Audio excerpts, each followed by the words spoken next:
தந்தை மகன் தூய ஆவியாரின் பெயராலே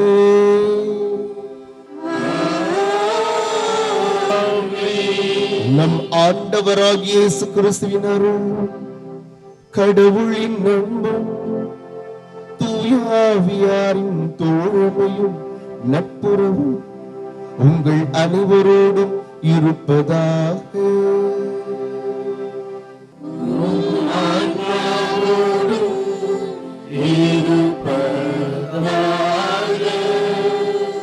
திருப்பலி முன்னுரை. அன்பிற்கினிய இறை சமூகமே, பொதுக்காலத்தின் 15ஆம் வாரம் புதன்கிழமை ஆவலோடு இறை இல்லம் வந்துள்ள உங்கள் அனைவரையும் அன்புடன் வரவேற்று மகிழ்கிறேன். பூசை பழி போல் பாக்கிய செல்வம் புவியில் இல்லையே, புவி நிரம்ப பொன் தந்தாலும் இப்பலிக்கு ஈடில்லையே. ஆம், அன்றாடம் புவியில் அரங்கேறும் அற்புதம் திருப்பலி. அந்த அற்புதத்தை கண்டு மகிழும் பார்வையாளர்களாய் மட்டுமல்லாமல் பங்கேற்பாளர்களாக இறைமொழிக்கு நம் இதயம் திறப்போம். இறைவாக்கினர் எசையாவின் வார்த்தைகளின்படி படைப்பு பொருளாகிய நாம் நம்மில் பெருமை பாராட்டாமல் படைத்தவனுக்கு பணிந்து நடக்க முயல்வோம். ஞானிகளுக்கும் அறிஞர்களுக்கும் மறைக்கப்பட்ட விண்ணரசு குழந்தைகளுக்கு வெளிப்படுத்தப்பட்டது போல நாம் வயதால் முதிர்ந்திருந்தாலும் மழலை உள்ளத்தோடு கபடற்று கடவுள் பாதம் சரணடைவோம். நம் கைப்பற்றி அவர் வழிநடத்துவார் என்னும் நம்பிக்கையில் இணைவோம் இத்தெய்வீக பலியில். கிறிஸ்து இயேசுவில் பிரியமானவர்களே, உங்கள் அத்துணை பேருக்கும் எங்கள் இனிய காலை வணக்கத்தையும் தேவ ஆசீர்வாதங்களை முடித்தாக்கிக் கொள்கின்றோம். திருச்சிமறை மாவட்ட அம்மாப்பேட்டையில் வீற்றிருக்கும் சக்தி வாய்ந்த புனித சந்தியாபுர திருக்கோவிலின் வழியாக அகில உலக திரு அவைக்காக ஜெபிப்பதில் நாங்கள் மகிழ்ச்சி அடைகிறோம். எல்லாமல்ல இறைவனுடைய ஆசீர்வாதம் இந்த நாளில் நம் குடும்பங்களில் தங்கியிருக்க இந்த தெய்வீக பலி உதவி செய்யும் என்கின்ற நம்பிக்கையின் பெயரால் உங்கள் அத்துணை பேருக்கும் ஜெபிப்பதில் மகிழ்ச்சி அடைகின்றோம். இந்த தூய மறை நிகழ்வினை நாம் கொண்டாடி மகிழ்ந்திட நம்முடைய பாவங்கள், குற்றம், குறைகள், பலவீனங்கள் அத்துணையும் ஏற்றுக்கொண்டு ஆண்டவரிடத்தில் நாம் மன்னிப்பு வேண்டுவோம்.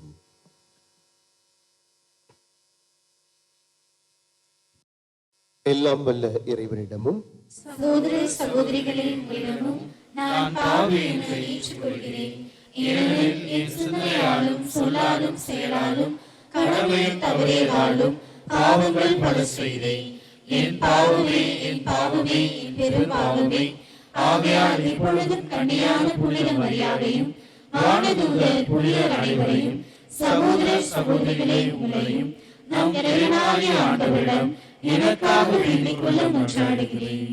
எல்லாம் வல்ல இறைவன் நம் மீது இரக்கம் வைத்து நம் பாவங்கள் அத்துணையும் மன்னித்து நமக்கு நிலை வாழ்வினை சொந்தமாக்கி தருவாராக. ஆமென்.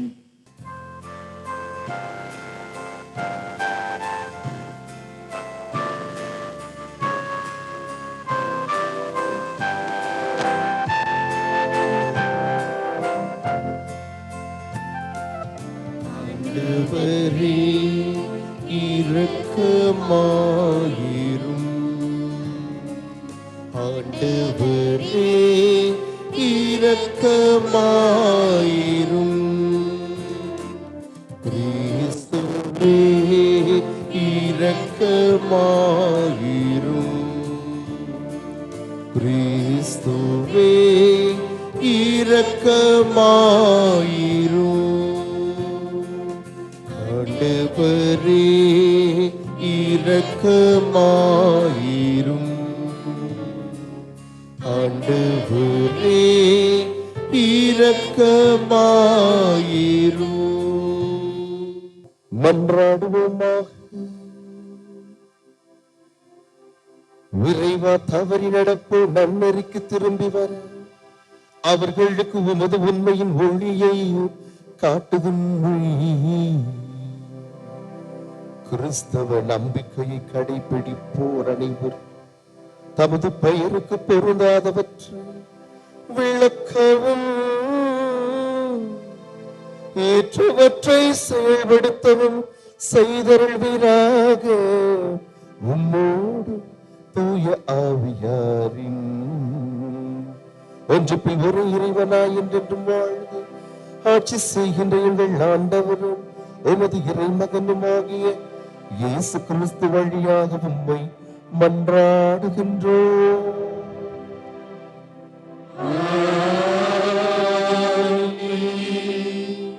முதல் வாசகம். இறைவாக்கினர் எசேயா நூலிலிருந்து வாசகம்.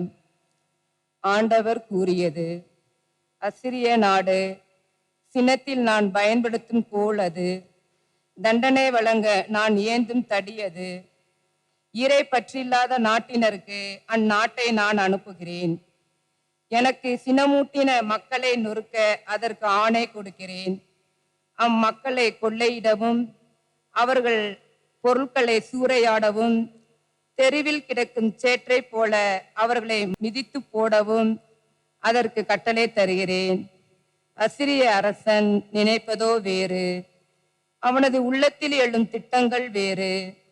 மக்களினங்கள் அழிந்து நாசமாவதை தன் இதயத்தில் எண்ணுகிறான். பல்வேறு இனத்தாரையும் வெட்டி வீழ்த்த அவன் விரும்புகிறான். ஏனெனில் அவன் இவ்வாறு சொன்னான், என் கை வலிமையாலே நான் அதை செய்து முடித்தேன். என் நாணத்தாலும் அறிவு கூர்மையாலும் அதற்கு திட்டங்கள் தீட்டினேன். மக்கள் இனங்கள் தங்களிடையே வைத்துள்ள எல்லைகளை அகற்றினேன். அவர்களுடைய கருவூலங்களை சூறையாடினேன். அரியணையில் வீற்றிருந்தோரை ஒரு காலை மிதிப்பது போல் மிதித்து போட்டேன். குருவி கூட்டை கண்டு பிடிப்பது போல் என் கை மக்கள் இனங்களின் செல்வங்களை கண்டு எடுத்துக்கொண்டது. புறக்கணித்த முட்டைகளை ஒருவன் பொறுக்கி எடுப்பது போல் நாடுகள் யாவற்றையும் ஒருங்கே சேர்த்து கொண்டேன். எனக்கு எதிராக ஒருவரும் ரெக்கை அடிக்கவில்லை, வாய் திறக்கவில்லை, கீச்சென்ற ஒளி எழுப்பவும் இல்லை. வெட்ட பயன்படுத்துகிறவனுக்கு மேலாக கோடரி தன்னை மேன்மை பாராட்டுவதுண்டோ? அறுப்பவனை விட தன்னை சிறப்பு மிக்கதாக வாள் கருத இயலுமோ? தன்னை தூக்கியவனை கழற்றி வீச கைத்தடியால் கூடுமோ? மரமல்லாத மனிதனை தூக்க மரத்தால் ஆன கோலால் இயலுமோ? ஆதலால் தலைவராகிய படைகளின் ஆண்டவர் பாழாக்கும் கொள்ளை நோயை அவனுடைய கொழுத்த வீரர்கள் மேல் அனுப்புவார். அவனது மேன்மையின் கீழ் தீ ஒன்றே வைப்பார். அவர் நெருப்பு மூட்டுவார், அது கொழுந்துவிட்டு எரியும். ஆண்டவரின் அருள்வாக்கு. இறைவனுக்கு நன்றி. பதிலுரை பாடு. உங்கள் பதில். ஆண்டவர் தம் மக்களை தள்ளிவிடார். ஆண்டவர் தம் மக்களை தள்ளிவிடார். ஆண்டவர் தம் மக்களை தள்ளிவிடார். ஆண்டவர் தம் மக்களை தள்ளிவிடார்.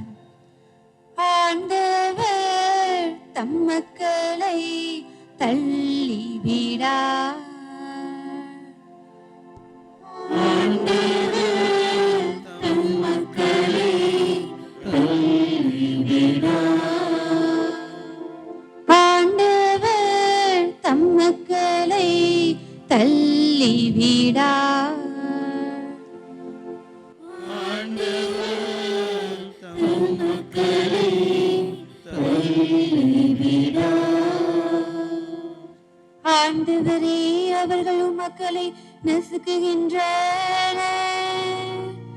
உமது உரிமை சொத்தான அவர்களை ஒடுக்குகின்றனர். கைம்பெண்ணிரையும் அந்நியரையும் அவர்கள் வெட்டி வீழ்த்துகின்றனர். திக்கற்றவரை அவர்கள் கொலை செய்கின்றனர்.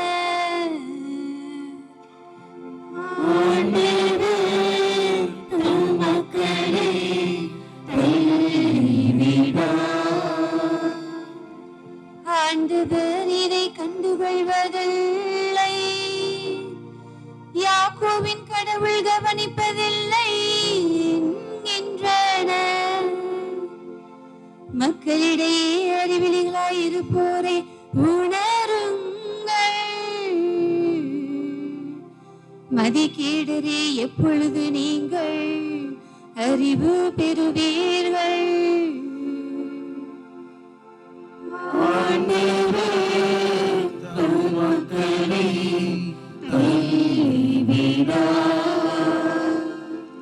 செவி பொருத்தியவர் கேளாதிருப்பாரோ? கண்ணை உருவாக்கியவர் காணாதிருப்பாரோ? மக்களினங்களை கண்டிப்பவர் மானிடருக்கு அறிவூட்டுபவர். இதனை தண்டியாமல் இருப்பாரோ?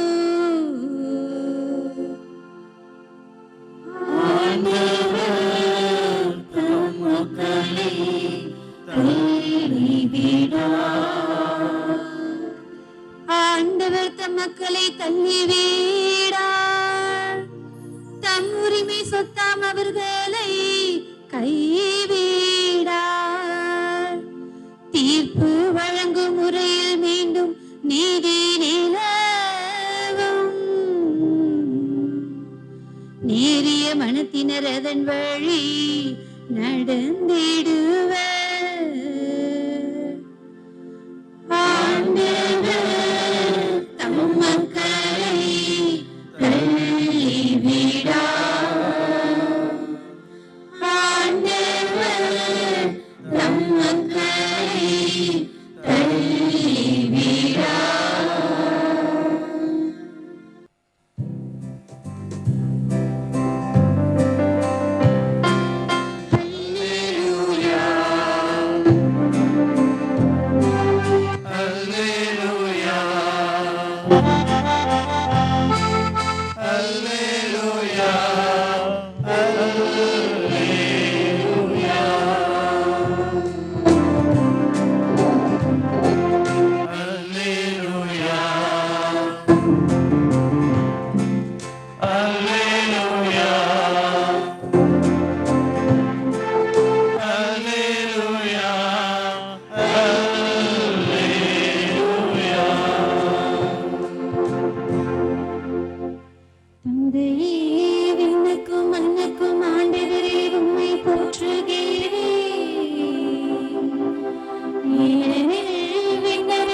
ஆண்டவர் உங்களோடு இருப்பாராக. உம் ஆன்மாவோடும் இருப்பாராக. புனித மத்தேயு எழுதிய தூய நற்செய்தியிலிருந்து வாசகம். ஆண்டவரே, மாட்சி உமக்கே. அதிகாரம் 11 இறை வார்த்தைகள் 25 27 முடிய. அக்காலத்தில் இயேசு கூறியது, தந்தையே, விண்ணுக்கும் மண்ணுக்கும் ஆண்டவரே, உம்மை போற்றுகிறேன். ஏனெனில் ஞானிகளுக்கும் அறிஞர்களுக்கும் இவற்றை மறைத்து குழந்தைகளுக்கு வெளிப்படுத்தினீர். ஆம் தந்தையே, இதுவே உமது திருவுள்ளம். என் தந்தை எல்லாவற்றையும் என்னிடத்தில் ஒப்படைத்திருக்கிறார். தந்தையை தவிர வேறு எவரும் மகனை அறியார்.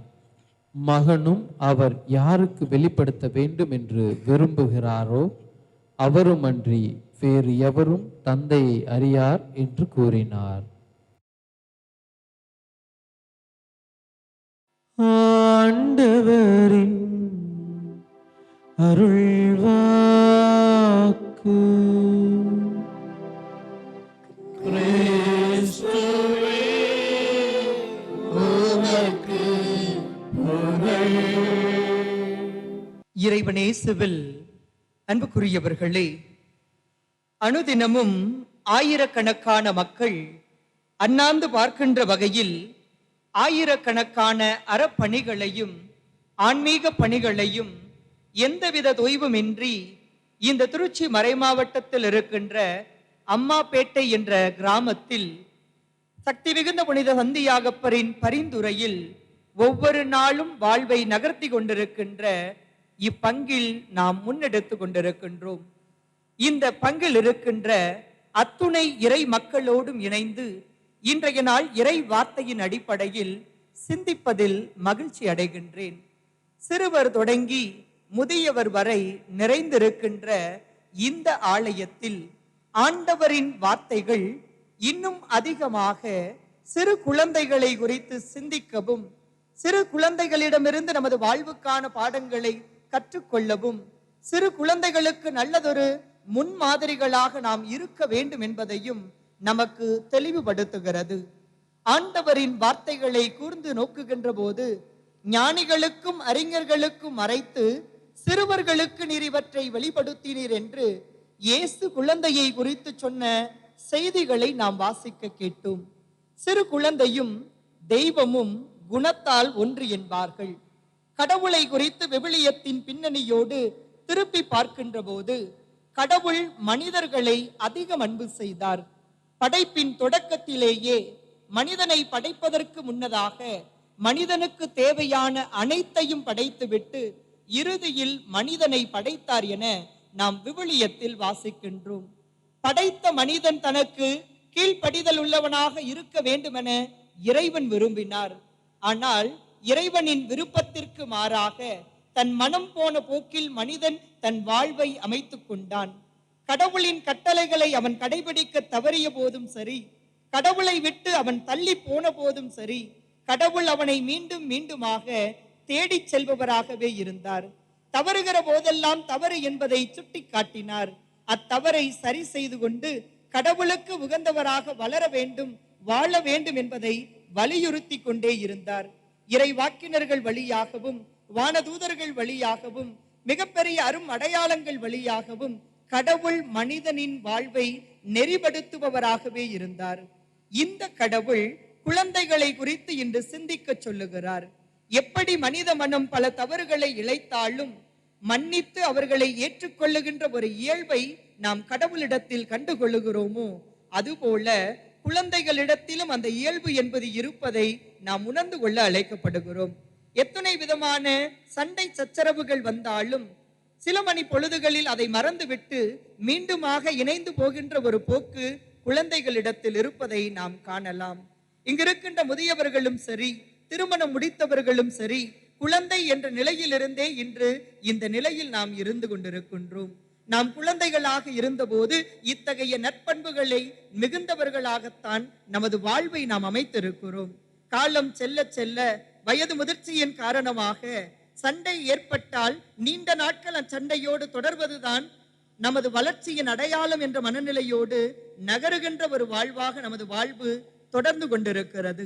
ஆனால் இன்றைய நாளில் இறைவனுடைய வார்த்தைகள் சிறு குழந்தைகளிடமிருந்து நமது வாழ்வுக்கான பாடங்களை கற்றுக்கொள்ள வேண்டும் என்பதை வலியுறுத்துகிறது. ஆண்டவர் இயேசுவின் வாழ்வை திருப்பி பார்க்கிற போது அவரது குழந்தை பருவத்தை குறித்து லூக்கா நற்செய்தி 2ஆம் அதிகாரத்தில் நாம் வாசிக்கலாம். சிறுவனாக இருந்த இயேசுவை அன்னை மரியும் சூசையும் இணைந்து ஆலயத்திற்கு அழைத்து சென்றார்கள். சென்ற இடத்தில் கடவுளை வழிபட்டு விட்டு அவர்கள் மீண்டும் திரும்பிய போது சிறுவன் இயேசு தங்களோடு இருப்பார் என எண்ணினார்கள். ஆனால் சிறுவன் இயேசு ஆலயத்திலேயே தங்கியிருந்தார். தங்கியிருந்த இயேசுவை காணாமல் தேடி தவித்து 3 நாட்களுக்கு பிறகாக ஆலயத்தில் சென்று இயேசுவை அவர்கள் கண்டுகொண்டார்கள்.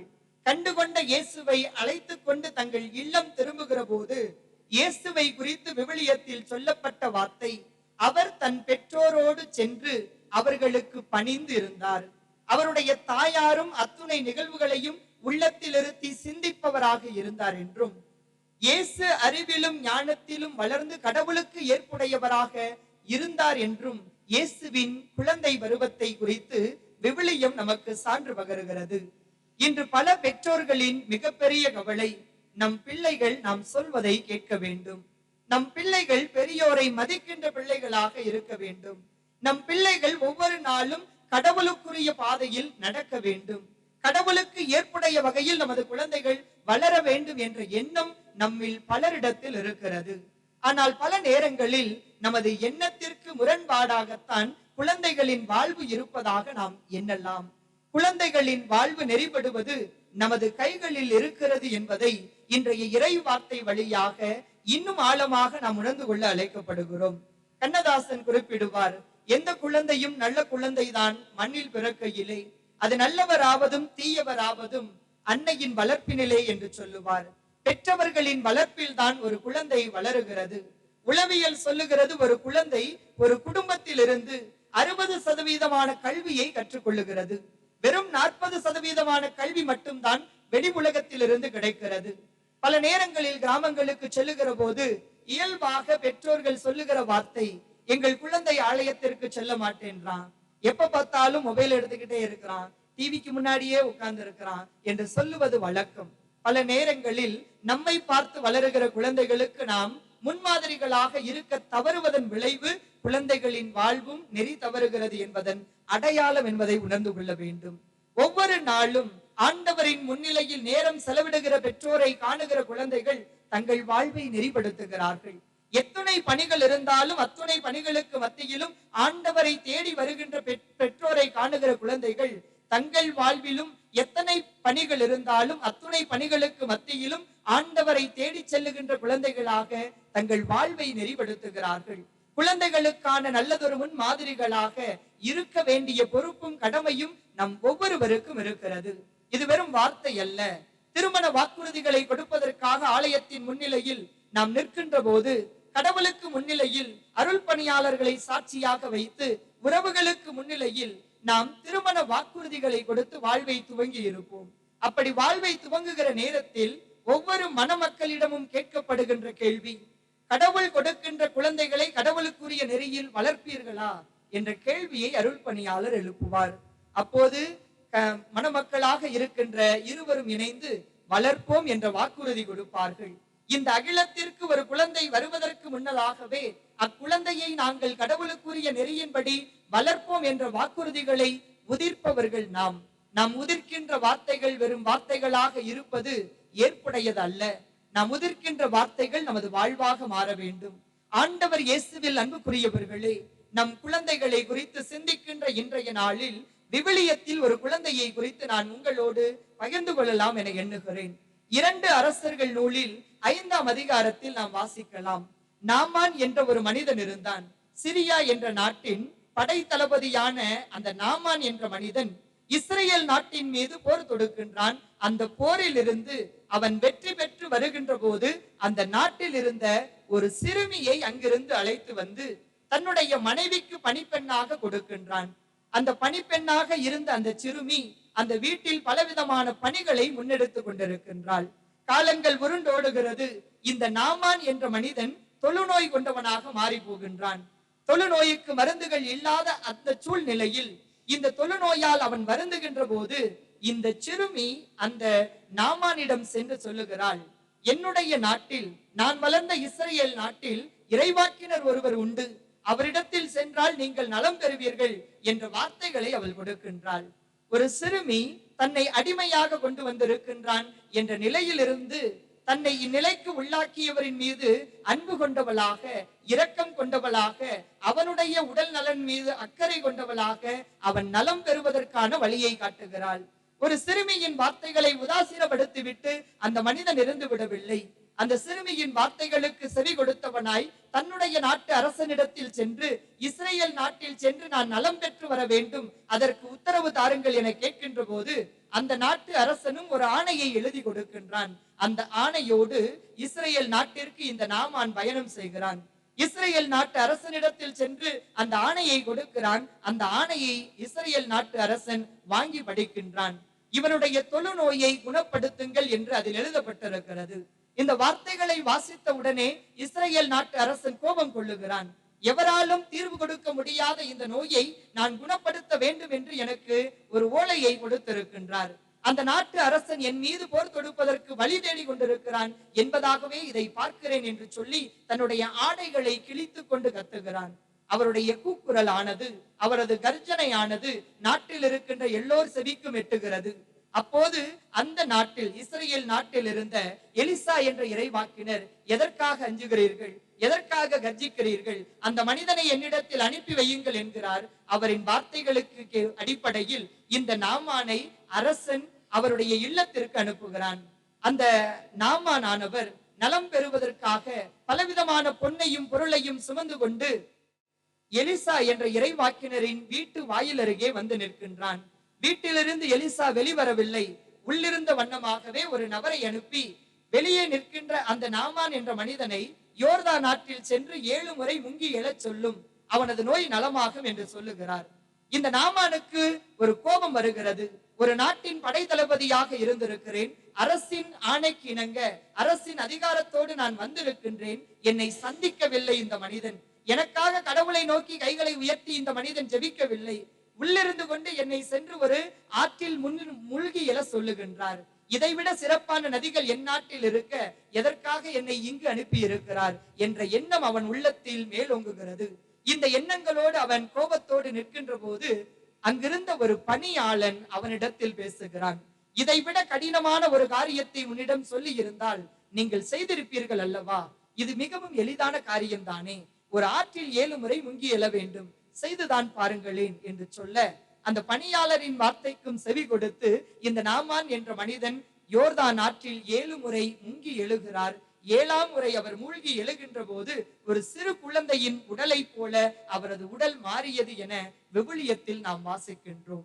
இந்த வாசக பகுதிகளை மனதில் இருத்துகிற போது ஒரு சிறிய பெண்மணியின் வார்த்தைகளுக்கு செவி கொடுப்பவனாக நாமான் தன் வாழ்வை அமைத்துக் கொண்டார். அதன் அடிப்படையில் அவர் நலம் பெற்றார் என்பதை நாம் உணர்ந்து கொள்ள முடியும். தன்னை அடிமை நிலைக்கு உள்ளாக்கி இருந்தாலும் தன்னோடு இருக்கின்றவர் நலமற்றிருக்கிறார் என்றால் அவர் நலம் பெறுவதற்கான வழியை காட்ட வேண்டும் என்ற எண்ணம் அந்த சிறு குழந்தையின் உள்ளத்தில் இருந்தது. இத்தகைய குழந்தை உள்ளம் கொண்ட நபர்கள் இன்று நம்மில் பலரும் இருக்கிறார்கள். இன்று குழந்தைகளோடு நாம் நமது நேரத்தை செலவிட தயங்குகின்றோம். அழுகிற குழந்தைக்கு அலைபேசியை கொடுத்துவிட்டு நகர்பவர்களாகத்தான் நம்மில் பலர் இருந்து கொண்டிருக்கிறோம். குழந்தைகளை அரவணைப்பவர்களாக நாம் இருக்க வேண்டும் என்பதுதான் இயேசுவின் வாழ்வு நமக்கு தருகின்ற பாடம். சிறு குழந்தைகளை என்னிடம் வரவிடுங்கள், அவர்களை தடுக்காதீர்கள், இறையாட்சி இவர்களுக்கே உரியது என்று சொன்ன இயேசுவின் வார்த்தைகளை இதயத்தில் இருத்துங்கள். ஆயிரக்கணக்கான பணிகள் இருந்தாலும் அத்துணை பணிகளுக்கு மத்தியிலும் நம் குழந்தைகளோடு நேரத்தை செலவிடுங்கள். அவர்களின் ஆன்மீக காரியங்களில் அக்கறை கொண்டவர்களாக நாம் இருக்க வேண்டும். கொடுத்த வாக்குறுதியின் அடிப்படையில் நமது வாழ்வை அமைத்துக் கொள்ள வேண்டும். இத்தகைய சிந்தனைகளை இதயத்தில் இருத்தியவர்களாக கடவுள் நமக்கு கொடுத்த விலை மதிப்பில்லாத பரிசாகிய இந்த குழந்தைகளுக்காக இன்றைய நாளில் இறைவனுக்கு நன்றி செலுத்துவோம். இந்த குழந்தைகளுக்கு நல்லதொரு வழிகாட்டிகளாக நீங்களும் நானும் இருப்பதற்கான ஆற்றலை வேண்டுவோம். இந்த குழந்தைகளிடத்தில் காணப்படுகிற சின்னஞ்சிறிய நற்பண்புகளை கூட தட்டி கொடுத்து ஊக்கப்படுத்துகின்ற நபர்களாக நமது வாழ்வை அமைத்துக் கொள்ள ஆற்றல் வேண்டியவர்களாக இணைந்து இப்பள்ளியில் தொடர்ந்து ஜெபிப்போம். கிறிஸ்துவில் அன்பிற்கினிய சகோதர சகோதரிகளே, இப்போது நாம் தொடங்கும் பொது மன்றாட்டுகளில் நமக்காகவும் நம் தேவைகளுக்காகவும் மட்டுமல்லாமல் அகில உலக தேவைகளுக்காகவும், குறிப்பாக இந்த மாதா தொலைக்காட்சி வழியாக இல்லத்திலிருந்து ஜெபித்துக் கொண்டிருக்கின்ற ஒவ்வொருவருடைய வேண்டுதலுக்காக நாம் இப்போது நம்முடைய மன்றாட்டுகளை எடுத்து வைப்போம். படைத்தாளும் பரமனே எம் இறைவா, திருத்தந்தை முதல் பொது நிலையினர் வரை திரு அவையின் அனைத்து அங்கத்தாரையும் உம் பாதம் அர்ப்பணிக்கின்றோம். நீதியின் ஒளி கொண்டு நேரிய பாதையில் மக்களை வழிநடத்திடவும், மாபெரும் இந்த யூபிலி ஆண்டின் இலக்குகள் அனைத்தும் வெற்றி பெறவும் உமது அருளை பொழிய வேண்டுமென இறைவா உம்மை மன்றாடுகிறோம். எல்லாம் வல்ல இறைவா, எங்கள் மன்றாட்டை கேட்டருளும். புதுமைகளின் பிறப்பிடமே எம் இறைவா, நவீன உலகில் ஒவ்வொரு நாளும் நாங்கள் அடையும் வளர்ச்சிக்காக உமக்கு நன்றி கூறுகின்றோம். செயற்கை நுண்ணறிவு போன்ற தொழில்நுட்பங்கள் இளைய சமூகத்தினரின் படைப்பாற்றலை சிதைத்து விடாமல் பக்குவமாய் கையாள தேவையான ஞானத்தை பொழிந்தருள வேண்டுமென இறைவா உம்மை மன்றாடுகிறோம். எல்லாம் வல்ல இறைவா, எங்கள் மன்றாட்டை கேட்டருளும். அமைதியின் உருவமானவரே எம் இறைவா, நீர் எங்களுக்கு பரிசாய் கொடுத்துள்ள இவ்வுலகில் நாளுக்கு நாள் அதிகரித்து கொண்டிருக்கும் வன்முறைகள், போராட்டங்கள், அநீதி பிரிவினைகள், ஒரு சார்பு கொள்கைகள் அகன்று அன்பு என்னும் கட்டமைப்பில் அகிலம் திளைத்திடவும் அமைதியின் தூதர்களாய் நாங்கள் மாறி வாழ இறைவா உம்மை மன்றாடுகின்றோம். எல்லாம் வல்ல இறைவா, எங்கள் மன்றாட்டை கேட்டருளும். பகிர்வின் பரமனே எம் இறைவா, உம்மிடமிருந்து நாங்கள் பெற்றுக்கொள்ளும் அனைத்து வளங்களையும் நலன்களையும் பிறரோடு பகிர்ந்து மகிழவும், அன்றாடம் விலையேறி கொண்டிருக்கும் கல்வி, மருத்துவம், தொழில்நுட்பம் ஆகிய அனைத்து மக்களுக்கும் எளிதில் கிடைத்திட வேண்டுமென இறைவா உம்மை மன்றாடுகிறோம். நம்முடைய தனிப்பட்ட தேவைகளை இறைவிடம் மௌனமாக எடுத்து வைப்போம். எங்கள் அடைக்கலும் ஆற்றலுமான இறைவா, உமது திரு அவை நிறைப்பற்றுள்ள மன்றாட்டுகளுக்கு செவி சாய்த்தருளும். பரிவிரக்கத்தின் காரணனான நீர் நாங்கள் நம்பிக்கையோடு கேட்பவற்றை பெற்று பயன்பெற செய்தல்வீராக. எங்கள் ஆண்டவராகிய கிறிஸ்து வழியாக உம்மை மன்றாடுகின்றோம். ஆமென்.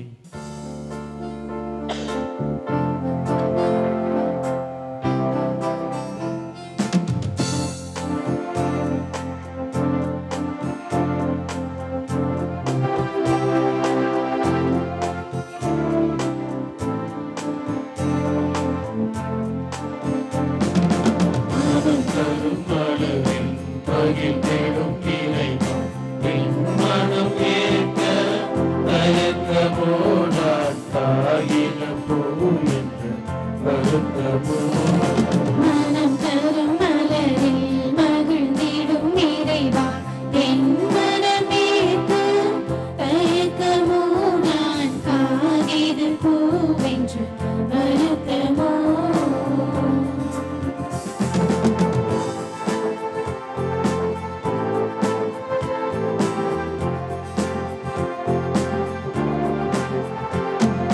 வசந்தம் மறுத்தார் காற்றிலும் வாழ்வை, வான்மழை நின்றார் ஊற்றிலும் உய்வே. வசந்தம் மறுத்தால் காற்றிலும் வாழ்வே, வான்மழை நின்றால் ஊற்றிலும் உய்வே. செல்வங்கள் மறுத்தால் ஏழ்மையில் வாழ்வே. செல்வங்கள் மறுத்தால் ஏழ்மையில் வாழ்வே. இயேசுவே, இன்று நான் எங்கு செல்வேன்? மனம் தரும் மலரில் மகிழ்ந்திடும் இறைவா, என் மனமேற்கு தயக்கமோ, நான் காகிதப் பூவென்று வருத்தமோ. அன்புக்குரியவர்களே, உங்களுடையதும் எங்களுடையதுமான இந்த பலி எல்லாம் வல்ல தந்தையாம் இறைவனுக்கு ஏற்றதாகும்படி மன்றாடுங்கள். ஆண்டவர் தமது பெயரின் புகழ்ச்சிக்காகவும் மாட்சிக்காகவும் நமது நன்மைக்காகவும் புனித திரு அவை அனைத்து நலன்களுக்காகவும் உமது கையிலிருந்து இப்பொழுது ஏற்றுக்கொள்வாராக.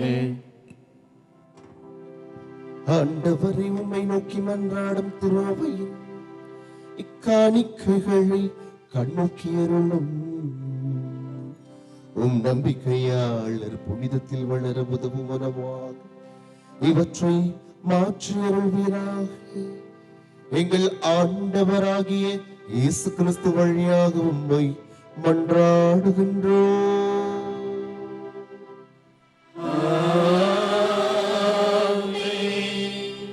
ஆண்டவர் உங்களோடு இருப்பாராக. ஆன்மாவோடும் இருப்பாராக. இதயங்களின் மேலே எழுப்புங்கள். ஆண்டவரிடம் எழுப்பியுள்ளோம். நம் இறைவனாகிய ஆண்டவருக்கு நன்றி பாடுவோம். அது தகுதியும் நீதியும் ஆனது.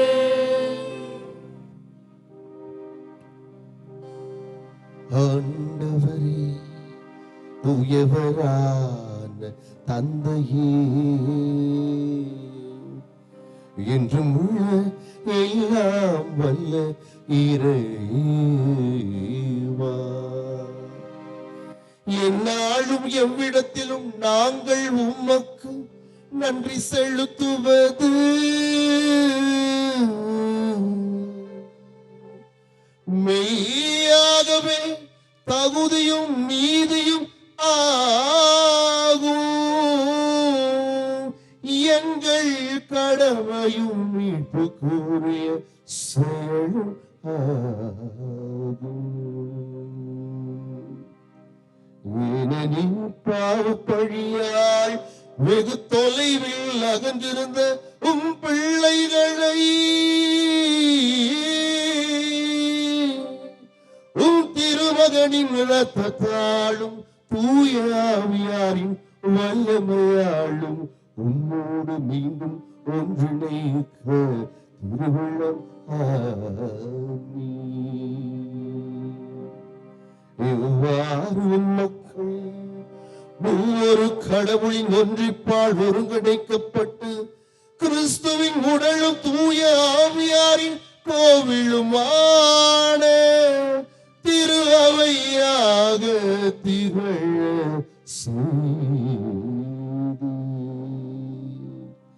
இதனால் பல்வகையில் வெளிப்படும் உமது ஞானத்தை புகழச் செய்தீராகவே. வான தூதர் திரளோடும் ஒன்று சேர்ந்து நாங்கள் உம்மை புகழ்ந்தேத்தி மகிழ்ச்சியுடன் ஒரு குடும்பமாய் பாடி மகிழ்வதாவது.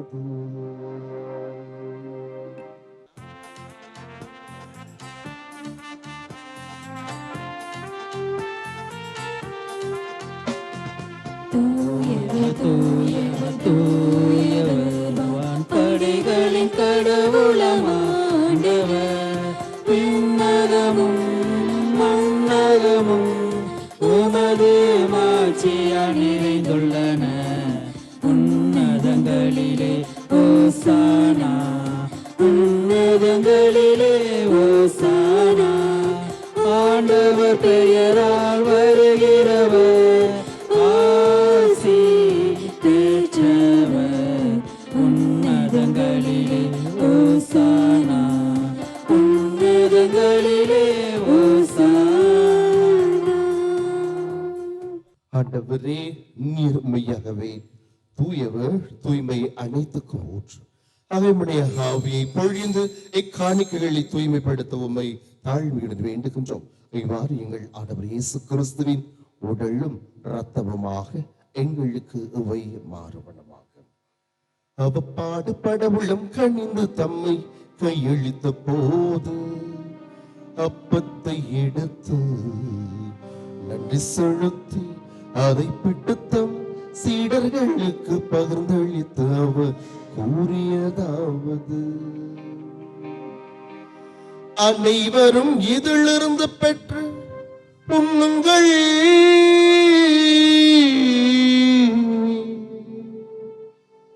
ஏனெனில் இது உங்களுக்காக கையளிக்கப்படும் என் உடல்.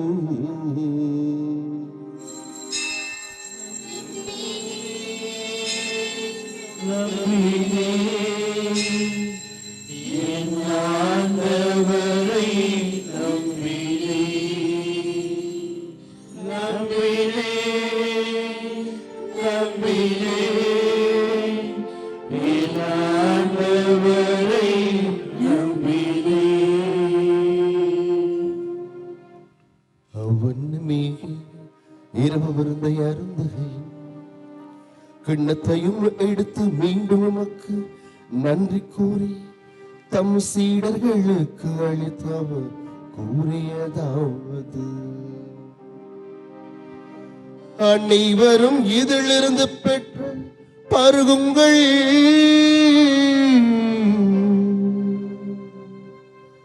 ஏனெனில் இது புதிய நிலையான உடன்படிக்கைக்கு உரிய என் இரத்தத்தின் கிண்ணம்.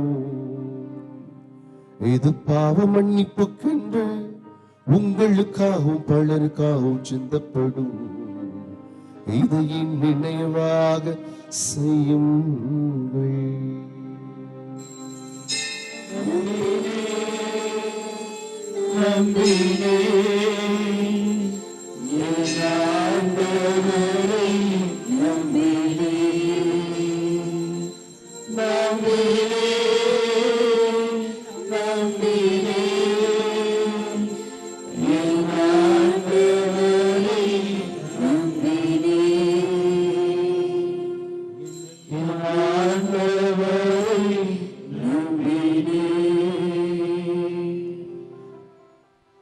நம்பிக்கையின் மறை பொருள்.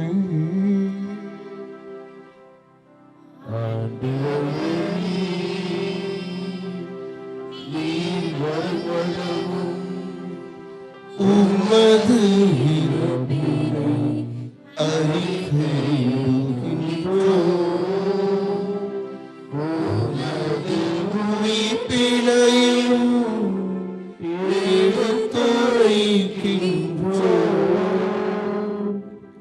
ஆகவே ஆண்டவரை நாங்கள் கிறிஸ்துவுடைய இறைப்பினை மீட்பினை நினைவு கூர்ந்து வாழ்வு தருகின்ற அப்பத்தை மீட்பு அளிக்கின்ற கிண்ணத்தை ஒப்பு கொடுக்கின்றோம். திருமுன் நமக்கு நாங்கள் ஊழியம் புரிய தகுந்தவர்கள் என நீர் எங்களை ஏற்றுக்கொண்டீர். எனவே நாங்கள் உமக்கு நன்றி செலுத்துகின்றோம்.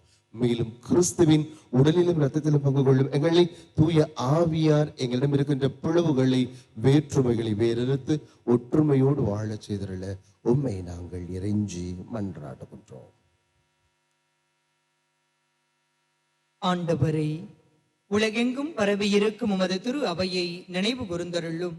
எங்கள் திரு தந்தை பிரான்சிஸ், எங்கள் ஆயர் ஆரோக்கியராஜ், எல்லா திரு நிலையினராகிய அனைவரோடும் உமது திரு அவை அன்பில் நிறைவு பெறச் செய்தருளும். இறைவா, நம்பிக்கையோடு இப்பலியில் இணைந்திருப்பவர்களையும் இணைய வழியில் இப்பலியை கண்டு செபிப்பவர்களையும் உமது பாதம் அர்ப்பணிக்கின்றோம்.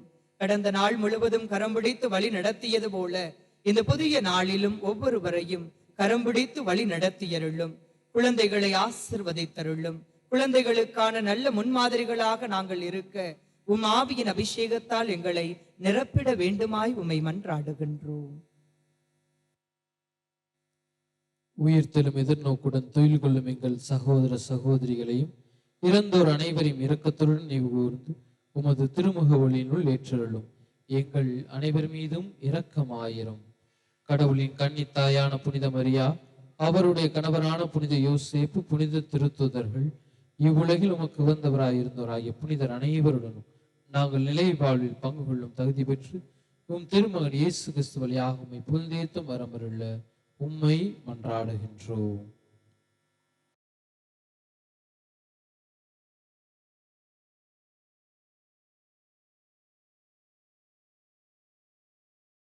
இவர் வழியாக இவரோடு இவர் எல்லாம் வல்ல இறைவனாகிய தந்தையே,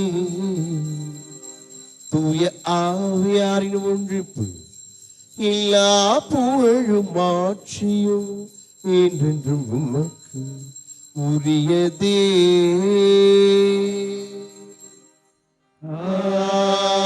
ஆமென். ஆமென்.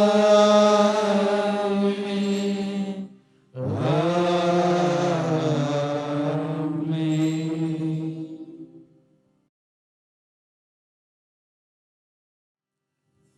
மீட்பரின் கட்டளையால் கற்பிக்கப்பட்டு இறை படிப்பணியால் பயிற்சி பெற்ற நாம் அத்துணை பேரும் இணைந்து இறைவனிடம் இரு கரம் விரித்தவர்களாக உரிமையாகவும் ஆசையோடு மன்றாடுவோம். விண்ணுலகில் இருக்கின்ற எங்கள் தந்தையே, உமது பெயர் தூயது என போற்ற பெறுக. உமது ஆட்சி வருக. உமது திருவுள்ளம் விண்ணுலகில் நிறைவேறுவது போல மண்ணுலகிலும் நிறைவேறுக. எங்கள் அன்றாட உணவை இன்று எங்களுக்கு தாரும். எங்களுக்கு எதிராக குற்றம் செய்வோரை நாங்கள் மன்னிப்பது போல எங்கள் குற்றங்களை மன்னியும். எங்களை சோதனைக்கு உட்படுத்தாதையும் தீமையில் இருந்து எங்களை விடுவித்தருளும். ஆண்டவரே, தீமை அனைத்திலிருந்து எங்களை விடுவித்து எங்கள் வாழ்நாளில் அமைதியை கனிவுடன் அருள உம்மை நோக்கி மன்றாடுகின்றோம். உமது இரக்கத்தின் உதவியால் நாங்கள் பாவத்திலிருந்து எப்போதும் விடுதலை பெற்று யாதொரு கலக்கமும் கவலைகளும் கஷ்டங்களும் கண்ணீருமின்றி நலமாய் வளமாய் வாழ்வோமாக. நாங்கள் எதிர்நோக்கி இருக்கும் பேரின்பத்துக்காகவும் மீட்பராகிய இயேசு கிறிஸ்துவின் வருகைக்காகவும் மகிழ்ச்சியோடு காத்திருக்கின்றோம். ஏனெனில் ஆட்சியும் வல்லமையும் மாட்சியும் என்றென்றும் உமதே. ஆண்டவராகிய இயேசு கிறிஸ்துவே, அமைதியை உங்களுக்கு விட்டு செல்கிறேன், என் அமைதியை உங்களுக்கு தருகின்றேன் என்று அந்நாளில் திருத்தூதர்களுக்கு திருவாய் மொழியந்தீரே. எங்கள் பாவங்களை பாராமல் உமது திரு அவை நம்பிக்கையை கண்ணோக்கி நாங்கள் வேண்டி விரும்புகின்ற அமைதி, ஒற்றுமை, சமாதானம், சந்தோஷத்தை எங்கள் உள்ளங்களிலும் இல்லங்களிலும் பங்கிலும் இந்த நாட்டிலும் நிறைவாய் தந்தருள்வீராக. என்றென்றும் வாழ்ந்து ஆட்சி செய்கின்றவர் நீரே. ஆமென். ஆண்டவருடைய அமைதி உங்களோடு என்றும் இருப்பதாக. ஆன்மாவோடும் இருப்பதாக. ஒருவருக்கொருவர் அகமகிழ்ந்து ஆண்டவர் விரும்பிய அமைதியை அடுத்தவர்களோடு மனதார பகிர்ந்து கொள்வோம். அமைதி வரித்தாவுக.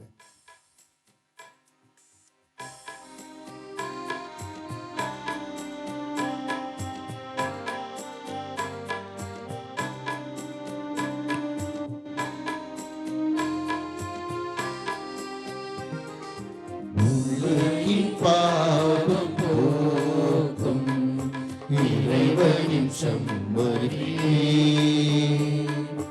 எம்மேல் இரக்கமையும்.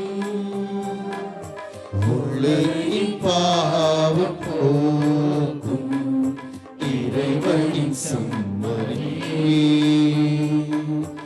எம்மேல் இரக்கமையும்.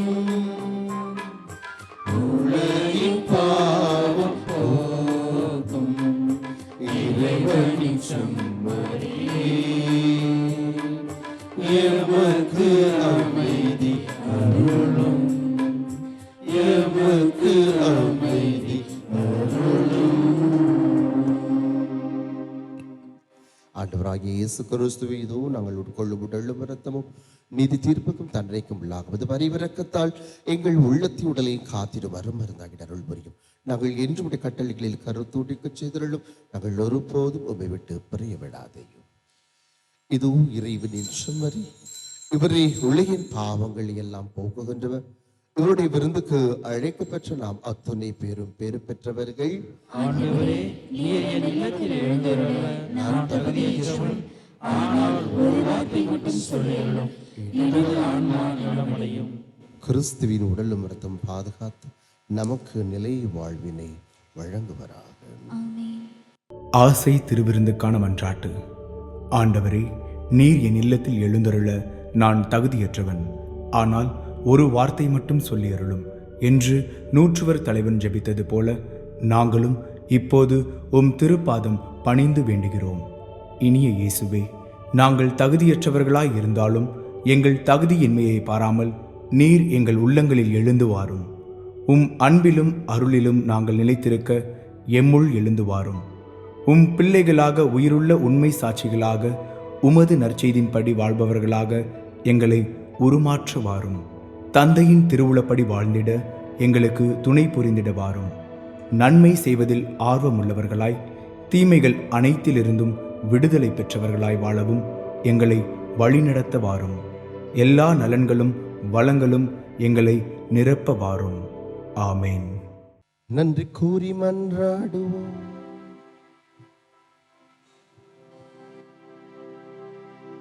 ஆண்டவரே, விண்ணக பள்ளியில் நாங்கள் அடிக்கடி பங்கு பெற செய்யவும் வேண்டுகின்றோம்.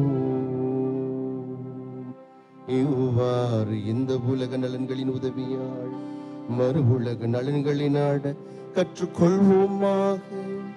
எங்கள் ஆண்டவராகிய இயேசு கிறிஸ்து வழியாக உம்மை மன்றாடுகின்றோம்.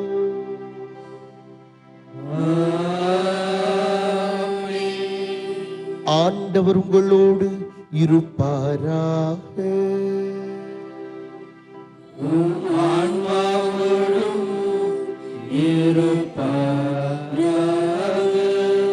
எல்லாம் வல்ல இறைவன் தந்தை, மகன், தூயாவியார் உங்கள் ஒவ்வொருவரையும் நிறைவாய் ஆசீர்வதிப்பாராக. இறைவனின் அன்பில் என்றும் நீங்கள் நிலைத்து வாழ சென்று வாழுங்கள். கடவுள் நம்மோடு. இறைவனுக்கு நன்றி.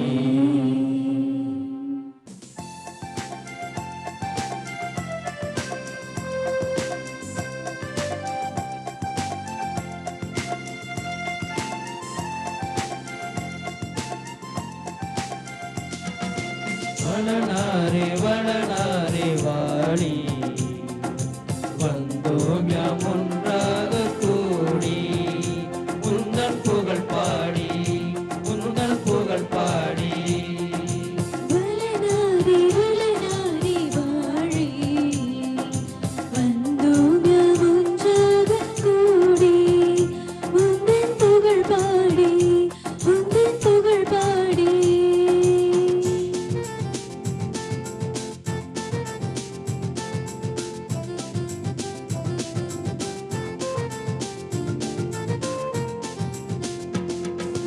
அன்னை மரியின் துணையாய் ஆண்டவர் உன்னை தெரிந்தார். இயேசு பாலனின் வளர்ப்பு தந்தையாய் வாழ்ந்திட வரம் நீ பெற்றாய்.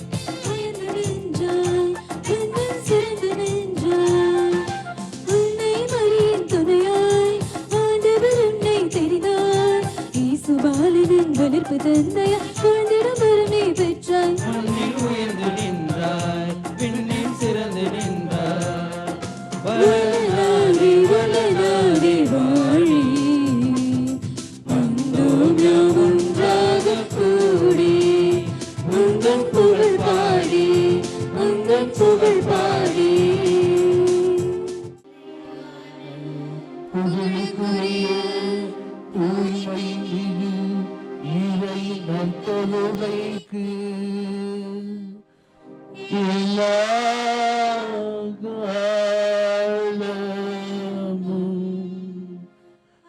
ஆராதனையும் புகழும் போற்றியும் மாட்சிமையும் உண்டாக கடவுள்.